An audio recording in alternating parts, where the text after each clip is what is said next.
మీకు ఏ scene tough అనిపించింది సార్? అంటే నాకు ఫ్యాన్ గా లేకుంటే యాజ్ డైరెక్టర్ గా నాకు అనిపించింది ఏంటంటే అద్దంలో అమ్మాయికి ప్రపోజ్ చేసే సీన్ మిర్రర్ దగ్గర రాసిన తర్వాత దట్ ఇస్ బాగా నచ్చింది. బాగా అంటే విపరీతంగా this is my favourite scene. Last ఇద్దరు కూర్చున్నప్పుడు ఆ వైట్ షర్ట్ తో వచ్చి ఒక కాన్ఫిడెన్స్ తో నేను సాధించాను అన్న ఒక కాన్ఫిడెన్స్ తో వచ్చి కూర్చొని hero and villain who doesn't want to kill each other but they want to kill their spirit. That's the best line for the as a review. That's the best compliment also for the script. నాకు అది బాగా నచ్చింది. అది కనబడింది scene లో. మీరు అతను చంపేయాలనో దొరికాడు కదా అని ఎక్కడ కూడా కళ్ళల్లో ద్వేషం కనబడలా. ఇన్ఫర్మేషన్ లాగాలని ఒక ఇన్ఫర్మేషన్ లాగాలి నెక్స్ట్ ఒక తపన కనబడింది sir. So this is my favourite scene. అలా మీకు ఏ సీన్ చేసినప్పుడు కష్టం అనిపించింది? Of course this is one of my favourite scenes and దీని మీద చాలా బాగా డిస్కస్ చేసిన సీన్.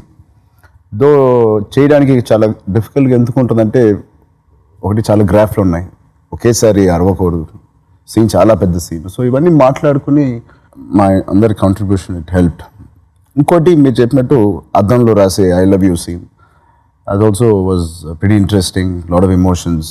అది కూడా నాకు ఇంట్రెస్టింగ్ అనిపించింది. కష్టం అనిపించలేదు కానీ బికాజ్ నాకు చాలా నచ్చి చేస్తున్నాను కాబట్టి I was very passionately involved in those scenes.